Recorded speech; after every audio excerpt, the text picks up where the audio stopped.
저는 이번에 작가로 살아가는 것, 그다음에 조이 헌터의 방식, 그다음에 두 가지 철학에 대해서 이렇게 이야기를 하려고 합니다. 먼저 작가로서의 살 수 있는 그 생존 루트는 제가 생각하기로 두 가지가 있어요. 가장 기본적인 것으로는 이제 셀프 퍼블리싱 하지 않고 공모전에 참가를 하고요. 아까 실버건 작가님도 말씀하셨던 것처럼 퍼블리셔, 피칭데이 때 피칭을 하는 방식이라고 생각이 들어요. 이게 가장 일반적이지만 가장 쉽고도 가장 어렵지 않나 싶은 방식입니다. 그래서 국내 업체와 계약을 하게 됐을 때는 또 이제 계약금과 또 인세를 받게 되고 또 해외 업체에서도 출판하게 돼요. 그래서 국내에서 계약을 한다는 거는 정말 해외에까지 출시할 수 있는 그 가능성을 보고 계약을 하시거든요. 그래서 이 공모전 참가해서 됐다라고 하면은 거의 고속도로 뚫리듯이 바로 네, 국내와 또 해외까지 출시가 될 수 있다라고 볼 수 있습니다. 그 또 한 가지는 이제 직접 출시를 하는가에 대해서 yes라고 대답을 하는 건데요. 여기서부터 조금 고난의 길이 열릴 수는 있다고 생각이 들어요. 보통은 크라우드 펀딩 혹은 일반적으로 그냥 출시를 할 수도 있는데요. 크라우드 펀딩으로 많이 출시를 하더라고요. 그래서 국내에 있는 와디즈나 텀블벅 이런 펀딩 플랫폼을 통해서 출시를 하고요. 이것을 통해서 했을 때 장점은 이제 광고 효과가 있고 그 다음에 본인이 맨 처음에 투자해야 되는 비용이 조금 그 펀딩금으로서 좀 보충이 되기 때문에 이 방식을 많이 사용을 합니다.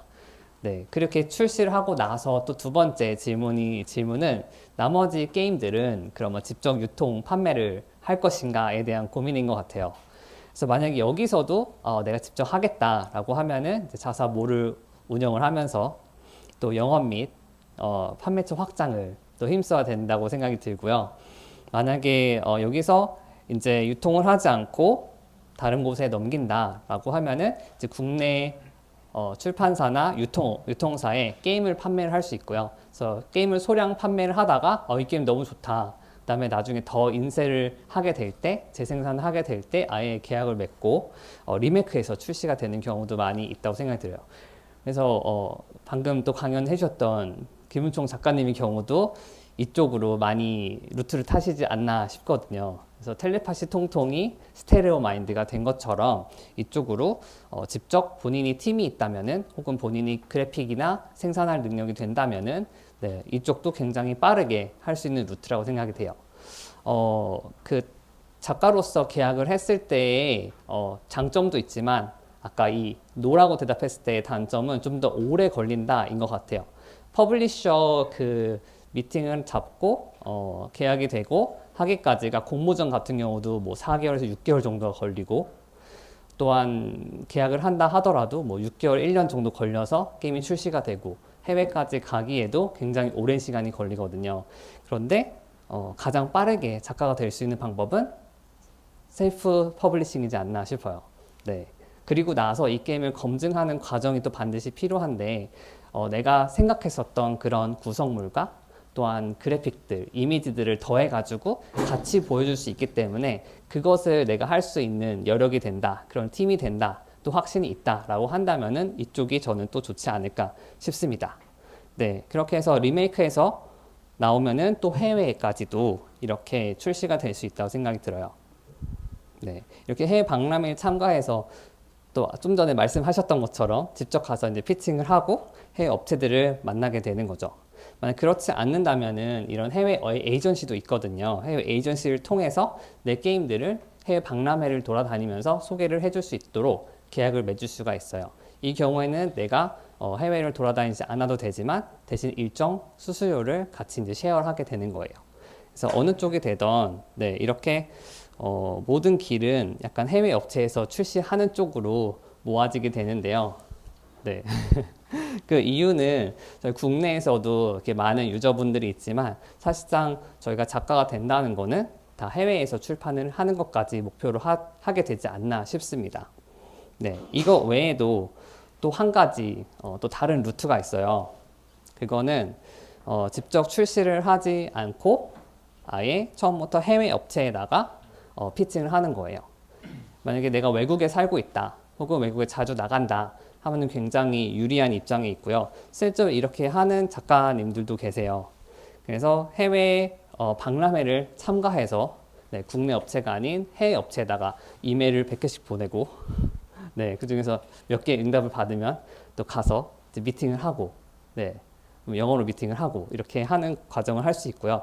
혹은 이메일로만 보내가지고 네, 아까 말씀하신 것처럼 셀시트를 보내고 규칙 영상을 보내고 그런 다음에 줌 미팅을 통해서 계약을 하는 그런 작가님도 제가 알고 있거든요. 그래서 이 모든 루트가 다 가능하고 다 여러 작가님들이 하는 그런 방식들입니다. 그리고 또는 국내에서 펀딩을 하는 게 아니라 해외 펀딩 플랫폼인 킥스타터를 통해서 이렇게 펀딩을 하기도 해요. 네, 이 경우에는 해외에 사업자가 있어야 되더라고요. 혹은 대행 업체를 통해서 이렇게 하는 방식이 있고요. 이걸 정말 국내에서 잘한다라고 생각하는 업체는 그 배드코멧이라는 업체가 있어요. 네, 굉장히 유명하고 너무나 잘하고 네, 그래서 해외에 출시를 하게 되면 또 좋은 거는 훨씬 더 언어팩을 하나씩 만들 때마다 판매량이 훨씬 더 증가를 하는 것이고요. 또한 해외에서 주는 그런 권위 있는 상들은 그 나라의 언어로 나와야지만 또 참가 자격이 주어지기 때문에 네, 이런 상을 또 목표로 하는 작가님들 경우에는 네, 반드시 해외를 뚫어야 되지 않을까 싶습니다. 네, 그래서 마찬가지로 여기서 제일 좋은 거는 노노노를 하면서 이렇게 작가로서 작가의 역할을 하는 게 제일 좋다고 생각하는데요. 저의 경우는 안타깝게도 이 여기서 예스 예스 예스를 하는 인생을 좀 살아가게 된 것 같아요. 그래서 저는 직접 박람회도 참가를 하고 저희가 직접 판매를 하기도 하고요. 그래서 작년에 저희가 박람회를 가서 설사약을 탄 우유라는 게임을 피칭을 하였고 저도 마찬가지로 100군데를 보내고 한 15군데 정도 이제 미팅을 해서 그 중에 한 곳과 한 펀봇이라는 독일 업체와 계약을 하게 됐어요. 그래서 올해 SN 박람회에는 이 제품이 독일어로 출시가 되었습니다. 그리고 또 업체로서 이렇게 게임을 출시를 하고 직접 홍보를 하고 했을 때 어려움도 있지만 장점은 또 다른 브랜드와의 협업인 것 같아요. 그래서 한복 액세서리 브랜드와 또 다른 화원과도 콜라보를 해가지고 지난번에 있었던 행사에서는 저희 노루기꽃이라는 제품에 나오는 꽃 중에 몇 가지 이렇게 선물로 드리기도 했었고요. 또 이런 단장에서 나오는 그런 스크런치, 머리끈 같은 것을 같이 판매를 하기도 했었습니다.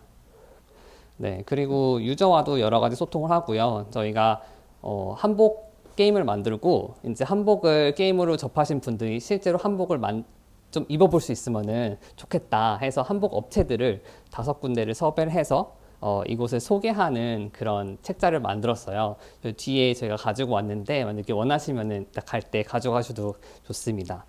그러다 보니까 이 한복 업체들에서도 저희들을 태그를 해서 또 소개를 해주시기도 하고 저희도 반대로 소개를 해주기도 하고 이렇게 관계를 좀 쌓아갈 수 있는 것을 할 수가 있었어요. 네, 이렇게 했을 때 제일 또 좋은 장점은 뭐냐 하면 작가의 경우는 인세를 받잖아요. 그래서 판매가 되었을 때 뭐 3에서 뭐 8% 정도 이렇게 수익을 받는다라고 하면은 제가 판매를 하게 되면은 모든 판매 수익금이 이제 매출이 되는 거예요. 그래서 저희가 얼마를 버냐라는 것을 좀 공개를 하려고 하는데요. 그래서 저희 2024년 처음 사업자 등록을 하고서는 3,300만 원을 달성을 했고요. 여기 아래에 있는 차트는 2025년 저희가 지금까지 있었던 수익 내용이에요. 예비 창업 패키지라는 그런 지원 사업에 당선이 됐었어요. 그래서 거기서 5,400만 원의 지원금을 받아서 저희가 게임을 2가지 정도 제작을 했었고 그걸로 다른 여러 가지 운영을 할 수 있었거든요. 그런데 그 운영비로 쓸 수 없는 내역들이 많이 있더라고요. 보드게임은 중국에서 되게 많이 생산을 해요. 그래서 생산비가 그때 당시 한 1,500만 원 가까이 됐었고 또 그걸 shipping해서 들여오고 관세를 내고 하면은 거의 뭐 2천만 원 가까이가 됐었거든요. 근데 저희 펀딩 금액이 딱 한 그 2천만 원 정도였어요.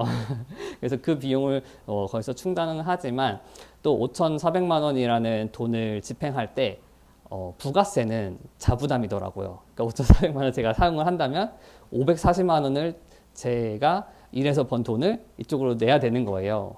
그래서 제가 알아봤더니 저의 기대치는 이렇게 위로 올라가는 상승 곡선이라고 생각을 했는데요. 알고 봤더니 사업을 하게 되면 J커브를 그린대요. 처음에는 더 많이 뭐든지 이제 비용 투자가 들어간다. 라고 하더라고요. 그래서 제가 봤더니 제가 내야 했던 그 7,500은 여기 아래 있었지만 저는 그것을 지원 사업을 받고 한 일부인 한 뭐 2천만 원 정도만 제가 부담을 하게 됐었던 거고요. 그래서 제가 원하는 그런 핵심 요점은 이거예요. 만약에 셀프 퍼블리싱을 하지 않는다라고 하면은 정말 공모전에 참가를 하시는 게 좋겠다. 그 다음에 게임을 만들고 찾아가셔도 좋다라는 것이고요. 만약에 직접 출시를 한다면은 출시를 하시고 지원 사업을 꼭 신청하라라는 겁니다. 지원 사업 신청할 수 있는 게 굉장히 많더라고요. 저도 지원 사업을 저보다 먼저 했던 분이 저한테 알려주셔가지고 저도 신청을 두 가지를 했다가 하나 떨어지고 하나는 당선이 돼서 하게 되었는데요. 게임을 만들고 또 정말 진심으로 이 길을 걸어가다 보면은 내가 해왔던 그 업력이 쌓이다 보니까 그 지원 사업에 신청을 할 수가 있는 거예요. 그래서 정말로 한 걸음씩 나아가시면서 지원 사업을 하시면 좋겠고, 여기에 있는 이 K 스타트업이나 뭐 문체부 기업마당 이런 곳 사이트에는 특히 연초에 이런 기업 공고가 많이 나오기 때문에 잘 보시고 1월, 2월, 3월에 잘 지원을 하시면 너무나 좋겠습니다. 그리고 보드게임 작가 생존 루트 두 가지를 말씀드렸는데 둘 다 사실 저는 재입 커브를 거치게 된다고 생각하거든요. 저희가 아까 노노노를 했다면은 비용은 많이 들지 않더라도 정말 그 시간과 노력이 많이 들잖아요. 그 시간에 내가 다른 것도 할 수 있었는데 굳이 그 시간을 들여서 보드게임 만들고, 하지만 그것을 정말 거치고 계속해서 나아가게 되면은 좀 올라가서 작가로서도 많이 다른 곳과 계약을 맺는 시점까지 가지 않을까 싶어요. 그래서 그 계약을 한번 맺게 되면은 두 번째는 훨씬 쉽지 않을까 싶습니다. 그래서 이 업체를 운영했던 이야기를 여기까지 하고요. 제가 가지고 있는 두 가지 철학에 대해서 좀 이야기를 하고 싶어요. 첫 번째는 less is more이라는 말인데요. 또 한 건축가가 했었던 말인데 적을수록 더 화려하고 멋지다라는 거예요. 규칙을 만들 때 좀 새로운 원래 있었던 규칙에서 저희가 더 덧붙이는 경우가 있잖아요. 그때 규칙은 점점 복잡해지는데 이 규칙을 넣으면 당연히 재밌어져요. 이 규칙을 넣으면 재밌어져요. 이 곡선이 있지만 한 가지 고려해야 되는 부분은 유저들의 스트레스 지수라고 생각을 들거든요. 그래서 A에서 조금 더 우리가 규칙을 넣으면 B가 되고 조금 더 규칙을 넣으면 C가 되지만 사실 C까지 갔을 때는 사람들이 너무 이제 복잡해서 이 게임의 재미를 충분히 정말 제약 없이 느낄 수는 없다고 생각이 들거든요. 그래서 많은 것을 넣어주시고 그 다음에는 가지치기라는 작업을 통해서 최대한 재미는 있지만 줄일 수 있는 부분들을 줄여 나가서 저희가 만나야 되는 곳은 저 D의 지점이라고 생각이 들었습니다. D의 지점은 요 B인 중간보다 조금 더 규칙이 복잡하지만 재미는 조금 더 많이 있는 그 지점을 찾을 수 있다면은 거기에서 그런 것들 남기고 나머지는 다 가지를 친다라고 하시면 좋을 것 같아요. 그 다음에 또 같은 것인데요. 플레이 시간이 더 증가할 수가 있을 것 같아요.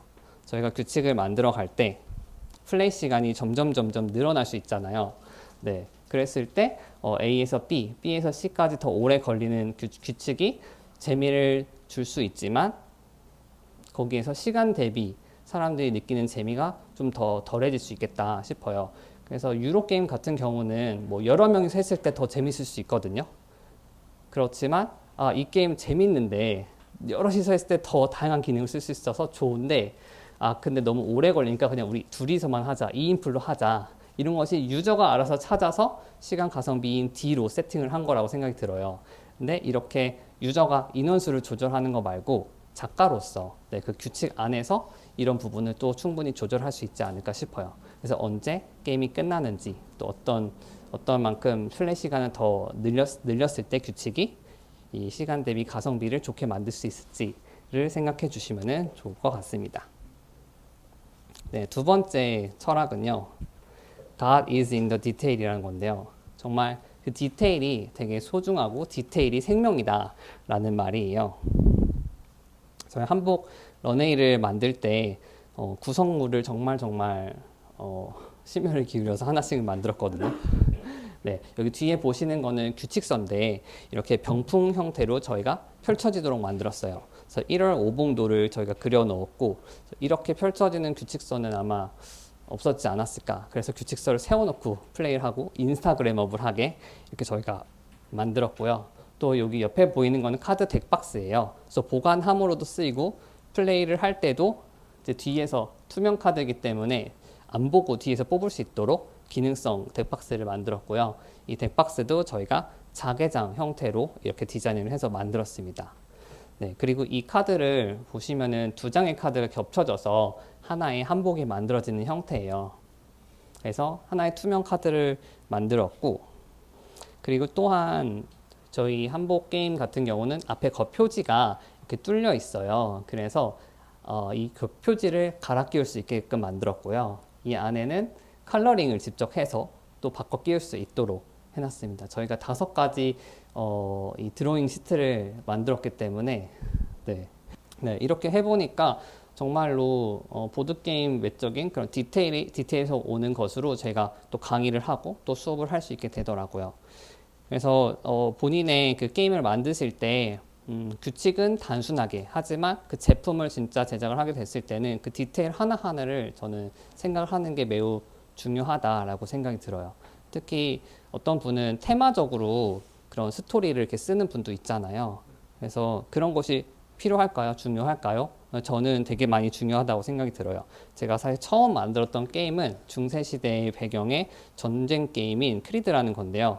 여기도 4명의 왕국이 각자 자기네 신념을 가지고 싸우는 내용이에요. 그리고 실제로 이 게임 같은 경우는 제가 규칙서 2장에다가 이렇게 스토리를 적어 놓은 게 있어요. 그래서 모든 사람이 읽지 않지만 이런 것을 좋아하는 분들이 읽고 더 이것을 기억할 수 있지 않을까 싶어요. 그래서 이런 디테일이 정말 중요하고 하지만 한 번에 이렇게 알아준다고 생각이 되지 않아요. 그렇기 때문에 묵묵히 이것을 계속 하되 네, 이러한 디테일을 넣어서 또 심플하게 꾸준히 나아가면은 네, 알아주는 사람이 있을 것이다 라는 가치관을 가지고 저는 만들고 있습니다. 그리고 마지막으로 제가 하고 싶은 말은요, 낙관론자가 되지 말아요. 네, 저는 뭔가 천성적으로 되게 긍정적인 사람인 것 같아요. 이거 하면 너무 잘 될 거고 이거 하면 너무 잘 될 거야 라고 생각이 들었는데요.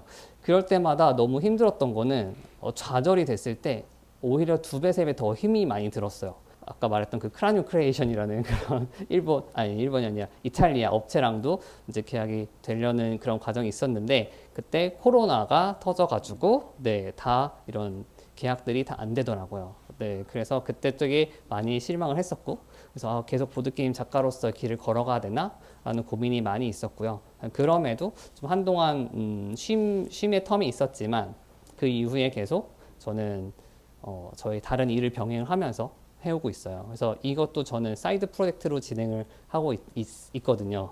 네, 꾸준히 저는 기대하지 않으면서 이것이 잘 될 것이다 라는 기대는 하지 않으면서 계속해서 걸어 나가려고 해요. 네, 저한테는 이것이 저의 생존이고 저의 방식이지 않나 네, 싶습니다. 네, 여기까지 제가 준비한 내용이고요. 혹시 더 궁금한 내용이 있으면은 네, 또 저희 질문을 받도록 하겠습니다.